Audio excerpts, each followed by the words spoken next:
kumaatamaan kalaa ka'amaniitu bakka san jiran. Sirriidha ka hin dhandhes jiran namni kenna immoo kaleessa bakka hedduuti wal qoode. Bakka hedduu wal qoode garii mana hidhaati wal qoode ka mana hidhaa galeeyyuu gara nama torba akkamiiti. Kan madaa'ee mana hidhaa mana yaalaa jiruyyuu gara nama meeqaati. Kun reeffa biratti hafe bakka sadii wal qoode namni kenna olii gadi wal qoode gariin ammoo dubbimmaan kunuyyuu dhugaa itti fakkaachuu dhabe kan naasuudhaaf rifaatuudhaan akka gadi bahuuf akka ol deebi'uunuu dhabee jidduu kanatti dhama'ee hafes jira.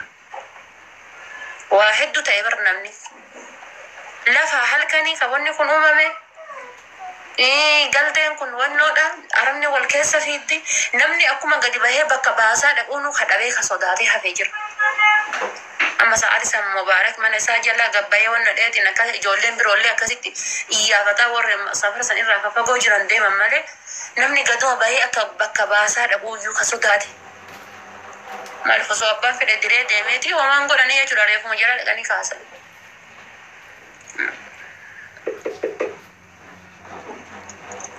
Ayyaa mucaan ijoollee dheeraatidhaan ijoollee loodeeti. Ijoollee loodeetiidhaan kadhu mucaan ijoollee dheeraatidhaan.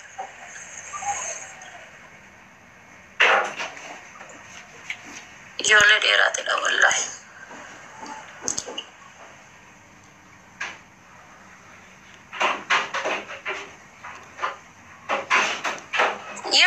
Biyya kana turte ati rakkinna biyya kanaan beektamma ijoolleen gadi bahanii sa'aatii sanitti bakka UN san deemuudhaafi dhugaa rabbii kan achi dhaquudhaaf lubbuu tana qabatanii mana keessa turan jiran lubbuu tana gadi qabatanii meeshaatti warri safara mana mubaarakii jiran sun faatii achirraa safara gara wannoo kana sharanuudhattiin karaa masgiida rakkuun ijoolleen lubbuun itti dhuftee jechuudha.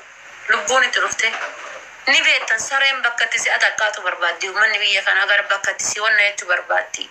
Qeerroo galatoon bakka itti si wanna jettu barbaaddi bakka itti si ataqqaatu barbaaddi. Namni lubbuu fi akkana qaqqabatee mana keessa ture jechuudha. Ammas mee isimaayyuu warra dhagee bakka san oole furmaanni isiniif laatan jira dhiiga ijoollee kennaa sanuu dhoksuudhaaf yaalii godhaa ture. Faranjiidha jedhaniitiin ka inni qalallee araba kan hojjetallee araba kan irratti awwaalanullee dachiin kama isaaniiti ka itti dhandhallee kama isaaniiti ka gabbayee deebiinuu deebisullee kama isaaniiti. Injiru gar ufuula harkaa dhiinni kenna sun itti ulfaatee itti dhagayame dhiiga san gad deebisaadhanii ijoolleen dhooggan. Sagalee hin dhageessisinaan jedhan. Gitanii waa hedduutu jira wallahi waa hedduutu jira. Warri nafa fudhatta warri biyya kana keessa jirtan isin dandeessise rabbiin. Angin a'uuzu billah. Na bararraasa wallahi na bararraasa. Ammas ijoolleen keenya kan baajaajii ooftan. Ijoolleen keenya mucaan kaleessa awwaalame kaleessa yoo san akkuma UN deebiteen ijoolleen awwaalte na fakkaate.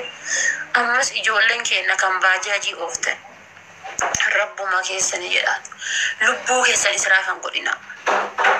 Riskii jarjartee fiiddeefis of duuba deebitee dhaabatte illee of afoo fiidde illee wallahi riskii waan rabbiin si nyaachise nyaatta. Waan rabbiin si nyaachise nyaatta. Ijoolleen keenya ka baajaajii ooftan irra caalaa isaan isintu miidhamaa jira. Namni biroo bakka itti uummata kanaan wal arguun qabu. Tasa ta'anii yoo gabbayanii bakka shaayii gaawwaa ta'aniitiin achi wal arganii malee bakka uummata kanaan itti wal argan hin qaban. Isin uummata warri uummata kanaan waliin ooltan warri baajaajii qabdan warri supermarketta qabdan warri mana yaalaa qabdan mana nyaataa qabdan rabbi jedhaa waa hedduu fayyadaman. Ammas dhibee sukkaaraa qaban. Amma sa'aatima san namichuma sa'aati san mucaa san ajjeese sa'aat akka booda osoo deebitee assalaamu alaikum jettee teettee waliin nyaatte taa'ee si waliin nyaata. Taa'ee si waliin nyaata. Sa'aatii sukkaara isaanii itti keessan waan si godhan hin beekan isaan. Waan si godhan asii gassi diranii irraa hin beekan. Sa'aatii sukkaara itti keessan. Achi booda sa'aat akka booda yookaan sa'a lama booda osoo dhuftee akkam jirta ammii kiyyattee wali obboleessa kiyya akkam adeera kiyyattee waliin nyaate si wajjin nyaata. Hin beekanii jechuudha. Kanaaf ijoolleen keenya kan baajaaja ooftan ammas shamarran teenna kan baajaaja namatti kennitanii obboleessa kee haa ta'u jaarsa kee haa ta'u baajaajatti kennitee inni baajaajii gangalchee bahu. yoo arabni kanatti dubbatte akkuma nama hin argineetitti haa dabarfatu. Dabarfadhaa bakka tuffadhaati irra taraa. Sirriidha nama dhagayama. Gizee fidee sitti buusee fidee lokatan teegala dhaabee ka'ee deebisee achitti si ceela deebisee achitti sitti tufuuf sitti dhagayama. Ilma dhiiraati sitti ulfaataa jechuudha. Amma isaan ijoollee xixiqqoo waggaa 10, 12, 13 kanatu oofanii jechuudha. Yeroo tunni nama laddakan kee dhaabattee sitti tuftu. Fidee si afoo baasee ka'ee nagarii sirra barbaadu. Dhugaadhaas sitti dhagayama. Karaa kan keetii karaa kiyya akkamitti biyyi kun eessa jirti? Dhageeffadha daandiin kuni daandii an qabadhee deemaa jiru jechuu yaa sayyaadoo osoo hin taane biyyi kun eessa jedhaa yaada. Wallaahi isin caalillee beekeetii miti an. Wallaaltuu irraa boodaati. Gin ammoo dhiinni ilmaan kennaa kan guyyaa irraa gadi jigu kanneen gadda awwaalallee kana bichaa laaltan isin. Dhiinni kenna kan guyyaa irraa gadi jigu dhiigaa miti jechuudha. Nama meeqati aduma kaleessaa kana nama meeqatu dhiiga dhiqatee galee jira.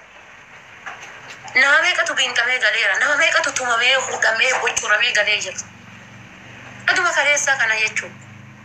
Osoo argitan dabarfadhaa. Abbaa hin qabnu nama gumaa nu baasu.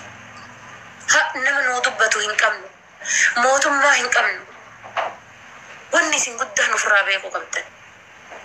Biyya ormaa keessatti sangaan biyya ofiitti baroodu biyya ormaatti ni mallataa jedhan. Dhagitanii wantu bayi duuti mana keetitti haa galtu diqaalaa burqaa jedha sanuu bayi duuti mana keetitti haa galtu diqaalaa. Ati du'a naa hawwite du'a naa hawwuu dhabdeedha man du'a odoo si ajjeessanii maal qaba jedhama. Ansi jamar du'an sodaadhu. Rabbiin qadara kiyya gaafa dhiiga Pleedii haadhatiyyatti bulii 28 itti dhufu bulii 28 haadhatiyya dhufu dhiiga sangaraa haadhatiyyaa keessatti na itichi waan naa katabe rabbiin na nanqisu. Rabbiin na nanqisu. Maali kasan dheengadda mucaa dheengadda armii ta'e kana qarbiin nagaa isaa haa taatu dirri isaa nagaa haa naa ciisu. Nama kaaffee qabu wallole mucaa Oromoo kan biyya kanatti hoteela mana nyaataa qabu wallole namichi. Ibidda ni shiishaadhaaf namaa qabsiisa dhufee dhiitee jisse. Akkamitti ibidda kana jissitaadhaaf itti ka'e wallolan walitti buufatan. Walitti buufannaan maal godhee ijoolleen Oromoo illee itti ka'an. Danda'an jiru malee inni nama tokko dhiisee biraa deemee dubartoota yaafate biyya kanatti dubartoota tuquun yakka. Dubartii tutte jechuun biyya kana yakka guddaadha. Biyyuma Arabaa beektettuu ni beektan kana dubartiitti dubbannaan dubartii ija keessa laallaan lubbuu si baya ni beekta. Koyeeti tuyyuu dubartii akkana ija keessa laallaan lubbuu si baya. Kun shakkii maleedhaan ni beektanii jechuudha. Soo biyya kanatti ammoo daran deemee mana dubartoota yaafatee waa hunda qopheeffatee albee ofii qopheeffatee sibiila qaratee itti deebi'e. Yoo itti deebi'u mucaan marmii ta'e kun baajaajii ofii ari'atee ka'ee dhaabee ka'ee shaayii dhuguudhaaf achola seenee achi ta'a.